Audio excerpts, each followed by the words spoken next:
Hello friends, আসসালামু আলাইকুম। Welcome to medicine and health info channel.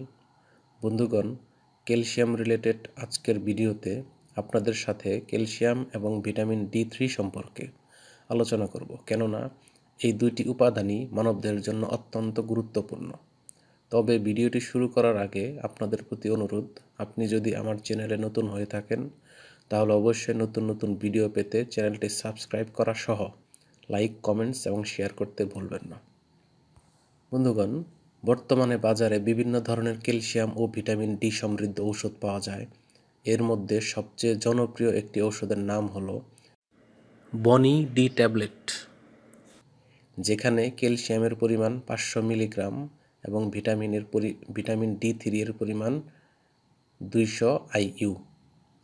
এটির গ্রুপ বা জেনেরিক নাম হলো ভিটামিন অ্যান্ড মিনারেলস। এটির বিপণন এবং প্রস্তুতকারক কোম্পানির নাম হচ্ছে ডেল্টা ফার্মাসিউটিক্যাল লিমিটেড। বনি ডি এর প্রতি পিস ট্যাবলেট দাম 6 টাকা। যাদের কোমর ব্যথা, হাত ও পায়ের জয়েন্টে ব্যথা এবং শরীরের বিভিন্ন অংশে ক্যালসিয়ামের অভাবজনিত ব্যথা রয়েছে, তারা এটি খেতে পারবেন।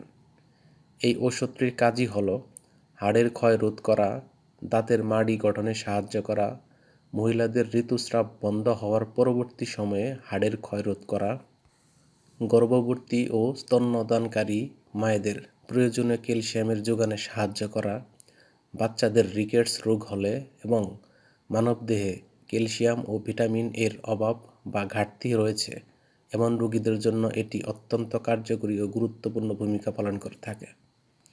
এই মেডিসিনটির কিছু সাইড এফেক্টস বা পার্শ্ব প্রতিক্রিয়া রয়েছে, যেমন বমি বমি ভাব হওয়া, ক্ষুধা-মন্দা, মুখ শুকে যাওয়া, হালকা ঝিমুনি, অ্যালার্জিক রিয়াকশন, এমনকি অনিয়মিত হৃদস্পন্দনও হতে পারে। এটি খাওয়ার নিয়ম হলো সকালে ও রাতে একটি করে ট্যাবলেট দিনে 2 বার সেবন করা যেতে পারে। তবে ঔষধ সেবনের পূর্বে অবশ্যই রেজিস্টার্ড ডাক্তারের পরামর্শ নিতে হবে। একই সাথে ওষুধ ক্রয়ের পূর্বে উৎপাদন তারিখ ও মেয়াদ উত্তীর্ণ তারিখ দেখে নিতে হবে এবং সকল ঔষধ শিশুদের নাগালের বাইরে রাখতে হবে। ধন্যবাদ।